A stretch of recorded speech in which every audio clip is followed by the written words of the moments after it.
Hello everyone, my name is Amaladi. Welcome to my kitchen.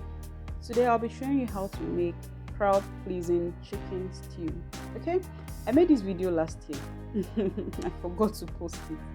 So now I'll be using 5 number broiler chicken. This has been washed thoroughly.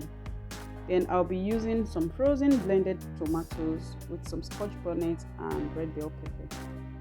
So here is my chicken, which I've cut into my preferred sizes.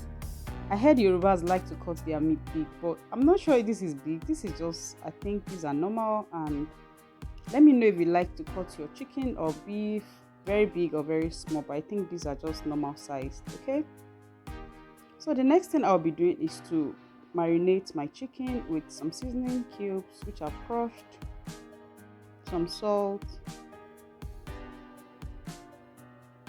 I'll be adding some nutmeg also. This gives it an added flavor. Then that is curry and thyme. Some bay leaf also will go a long way. Then this is pounded ginger. With some oil to lock in the flavor. The next thing to do is to massage the chicken so the seasoning can go in thoroughly into the chicken. I made this stew last year, December, for a get together, and it was so delicious. After a proper massage, I'll be leaving this for 1 hour for the seasoning to go in well into the chicken.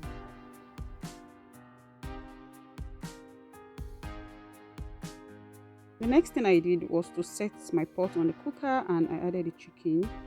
I also added some onions at this stage. And I covered the pot. I allowed it to cook without any water. Then I just gave it a quick stir. Be careful when turning this soft chicken because you don't want to end up with scattered chicken. Now it's time for me to add some water into the chicken. Please note that I didn't allow the chicken to cook for too long because it's a soft chicken. And you noticed I used a wooden turning stick so the chicken won't scatter.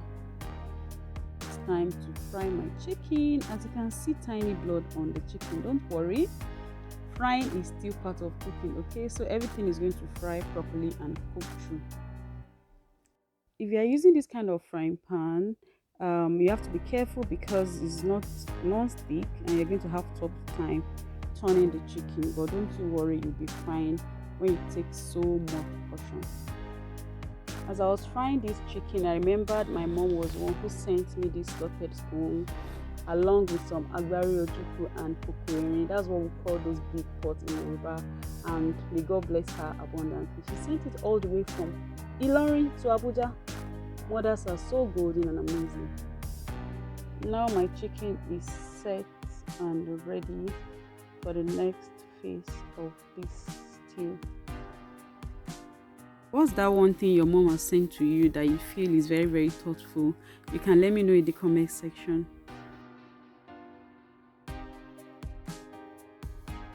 I set the chicken in a big colander for it to drain oil.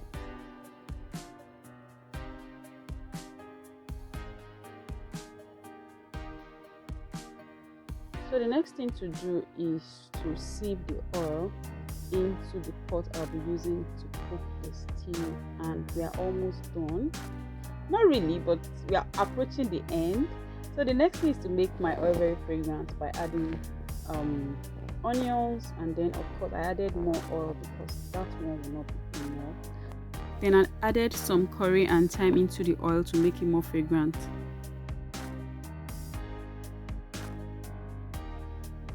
Now it's time for our blended pepper to go into the oil, and this is the point where you need a lot of patience. So you start frying, fry, stir, fry, stir. Make sure you stir so it doesn't get so much burnt. Okay, this is it. A little burning is good for your stew. In case you don't know, a little burning, okay, that helps give that stew a very, very nice taste and aroma. Now I added some stock, and of course you saw that I added bay leaf into the stew, and you continue to cook. I also added some water to loosen it a bit, some seasoning cubes also, and some salt to taste. Please make sure you taste as you go, okay? So you don't over season. At this point, you start to see large bubbles from the stew, and you know that you're almost getting to the end of cooking your delicious stew. Now it's time to add the fried chicken, and at this point, you are going to reduce the heat so the stew can go into the chicken appropriately. You reduce the heat for you to simmer, because what you need at this stage is to simmer the stew. That means you reduce the heat to the low, and you put in the chicken, and that is what will seal your chicken stew for you.